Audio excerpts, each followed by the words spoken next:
جانی ہے وآخر دعوانا یہ الگ بات ہے کچھ لوگ دور کھڑے رہتے ہیں، پھر بھی جو لوگ بڑے ہیں وہ بڑے رہتے ہیں۔ ایسے بزرگوں سے ملتا ہے شجرہ میرا جن کے قدموں میں کئی شاہوں کے تاج پڑے رہتے ہیں۔ حضرت والا کے ایک ایک لفظ سونے کے پانی سے لکھنے کے قابل ہے۔ اللہ رب العزت ہمیں ان باتوں پر عمل کی توفیق عطا فرمائے۔ اب میں اس سلسلے کی کڑی کو آگے بڑھا رہا ہوں۔ ہمارے پاس مہمانوں کی تعداد زیادہ ہے، وقت کی نزاکت ہے۔ اب میں گزارش کرتا ہوں بڑے ہی ادب احترام کے ساتھ حضرت مولانا شمیم احمد صاحب مظاہری دامت برکاتہ العالیہ، جن کی بے شمار خدمات رفاہی اور ملی اور خصوصی اور مدارس کی ہر اعتبار سے آپ کی خدمات ہیں، ہم سب ان کے ممنون و مشکور ہیں۔ حضرت کی تشریف آوری ہمارے لیے باعث صد افتخار ہے، بہت ہی مصروف ہیں۔ حضرت والا سے بڑے ادب و احترام سے گزارش کرتے ہیں حضرت تشریف لائیں اور اپنے مواعظ حسنہ سے۔ السلام علیکم ورحمۃ اللہ وبرکاتہ۔ بسم اللہ الرحمن الرحیم۔ نحمده ونصلی علی رسوله الکریم، اما بعد۔ اعوذ باللہ من الشیطان الرجیم، بسم اللہ الرحمن الرحیم۔ وَأَحْسِنُوا إِنَّ اللَّهَ يُحِبُّ الْمُحْسِنِينَ۔ صدق اللہ العظیم۔ اسٹیج پر تشریف فرما قابل قدر ہمارے صدر محترم حضرت مولانا ڈاکٹر فاروق صاحب دامت برکاتہم العالیہ اور دیگر ہمارے حضرات علماء اکرام اور عامائی دین شہر اور معزز اور پیارے طلبہ، آج کا یہ جو اجلاس ہے یہ قرآن کی نسبت سے ہے۔ یہ کوئی عام سی کوئی مجلس نہیں بلکہ بڑی خاص اور خصوصی اجلاس ہے۔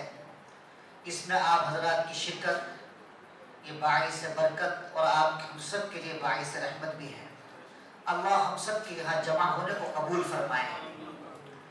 میرے پیش رو ہمارے بزرگ حضرت مولانا اسحاق صاحب قاسمی دامت برکاتہم العالیہ نے بہت ہی مختصر اور بہت ہی شاندار طریقے سے مدارس کی اہمیت اور طلبہ عزیز یہ اس تعلق سے بہت ہی اچھے انداز سے ہمیں سمجھا دیا۔ کام تو ختم ہو گیا لیکن چونکہ صدر محترم کا بھی حکم ہے اور حضرت محتمم صاحب مولانا مفتی رضوان رشید صاحب دامت برکاتہم العالیہ کی کچھ برکتاً میں عرض کر دوں۔ اس ادارے میں الحمدللہ بہت زمانے سے آنے کا اللہ مجھے موقع عطا فرما رہے ہیں۔ اللہ کا شکر ہے کہ تعلیمی اعتبار سے اور تربیتی اعتبار سے اس ادارے میں ماشاءاللہ بہت ہی دن بدن سال بسال ہم ترقی دیکھ رہے ہیں۔ یہ بات الگ ہے کہ تعمیرات میں ذرا کمزوری ہے اور اس کے بھی ہم ہی ذمہ دار ہیں۔ بہرحال اصل جو ہے وہ تعلیم اور تربیت ہے۔ ماشاءاللہ ابھی جو ہے 2 بچوں کو سننے کا موقع ملا۔ ایک بچے نے قرآن پاک کی تلاوت کی بہت شاندار طریقے سے اور ایک بچے نے قرآن کی فضیلت پر بہت ہی جاندار خطاب کیا۔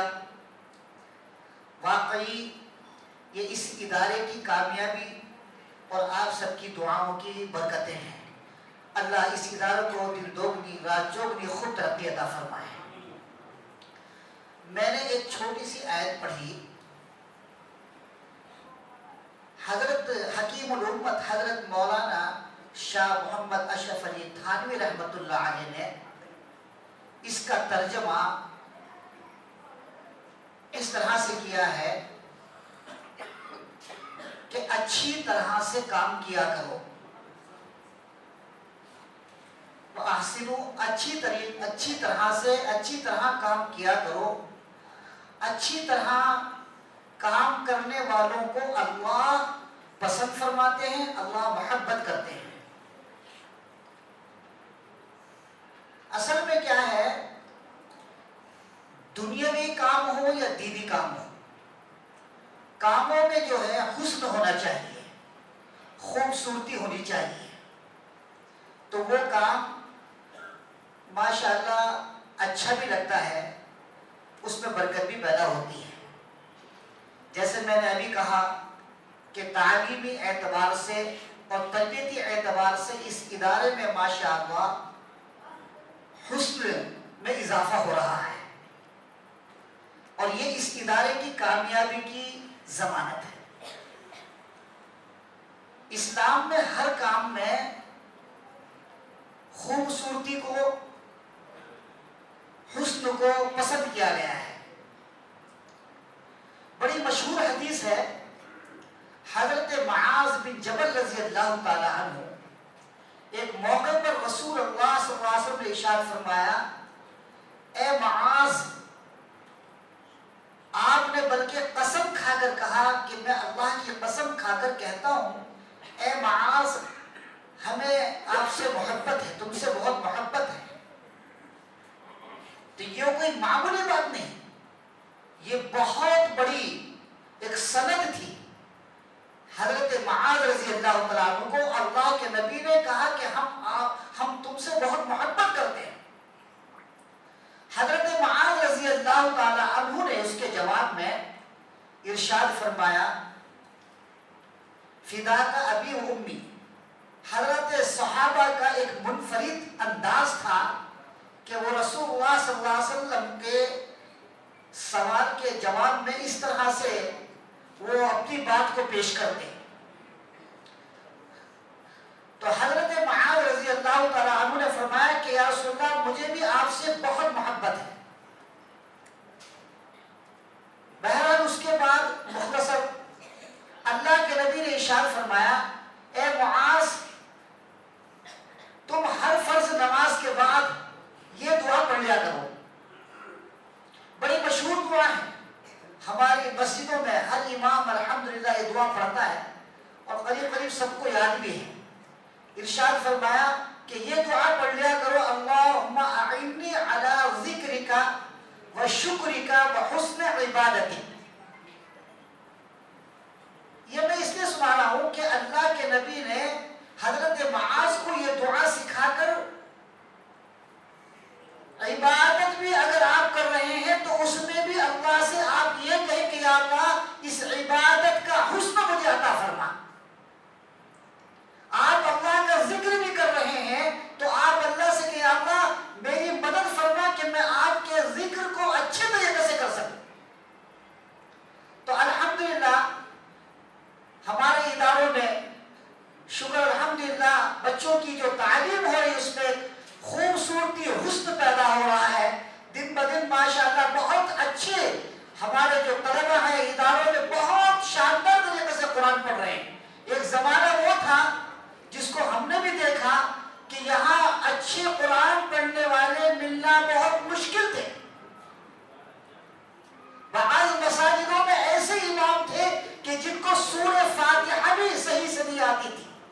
آج الحمدللہ ہمارے اداروں میں چھوٹے چھوٹے معصوم بچے ماشاءاللہ قرآن پاک اتنا شاندار پڑھتے ہیں، اتنا اچھا پڑھ رہے ہیں کہ ہمیں رشک آتا ہے۔ اور واقعی یہ ادارے کے جو ذمہ دار ہیں، معاونین ہیں اور اساتذہ ہیں، یہ ان کی محنت کا اور ان کے خلوص کا ثمرہ ہے، نتیجہ ہے کہ ماشاءاللہ بچے ہمارے اتنا اچھا پڑھنے والے بنے۔ ایک بات تو یہ تھی، صرف 2-3 منٹ میں ایک بات اور آپ کے سامنے عرض کر دوں۔ یہ بات میں خاص طور سے ذمہ داران سے اور جو عبائدین شہر یہاں پہ جمع ہوئے ہیں، محلے کے جو احباب ہیں، ان سے میں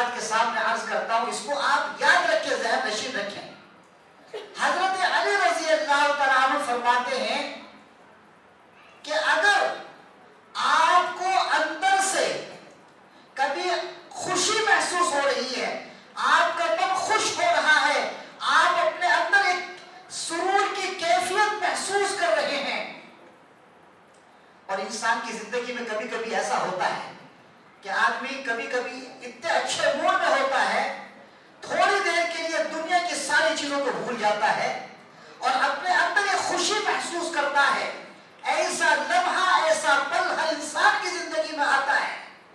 حضرت علی رضی اللہ عنہ فرماتے ہیں کہ اگر ایسی کیفیت تمہارے اندر آ رہی ہے تو تم یقین کر لو کہ کوئی تمہارے پیچھے تمہاری غیر موجودگی میں تمہارے لیے اللہ کے سامنے ہاتھ اٹھا کر دعا کر رہا ہے۔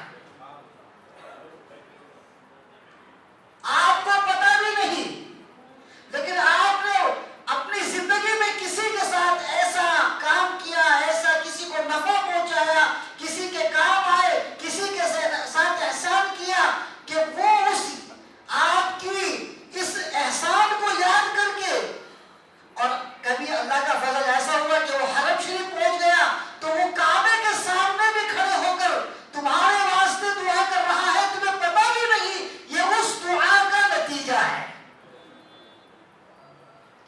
تو بھئی دعا کرنے والے بنیں گے یا دعا دینے والے؟ تو دعا دینا بھی ہے لیکن دعا لینے والے بنے۔ اور دعا کب ملے گی؟ میں کہتا ہوں یہ جو ہمارے مہمان رسول ہیں، مدرسے کے ہمارے طلباء ہیں، یہ ہمارے اساتذہ ہیں، ان سے بہتر دعا کون کر سکتا ہے ہمارے لیے؟ لہذا ہم مدرسوں کے معاون بنیں، ہم مدرسے کے طلباء کی ضرورتوں کا خیال کریں۔ یقیناً میں قسم کھا کر کہہ سکتا ہوں کہ کوئی ادارہ ایسا نہیں ہوگا جس میں ہر دن جو ہے یہ طلباء، یہ مہمان رسول، یہ معصوم بچے، یہ مدرسے کے اساتذہ جو تعاون کرتے ہیں، مدرسے کی ہیلپ کرتے ہیں، ان کے لیے روزانہ ہاتھ اٹھا کر دعا کرتے ہیں۔ تو یہ دعا آپ کو کب ملے گی؟ یہ اسی وقت ملے گی جب آپ ان کی ضرورتوں کا، مدرسے کے تقاضوں کا،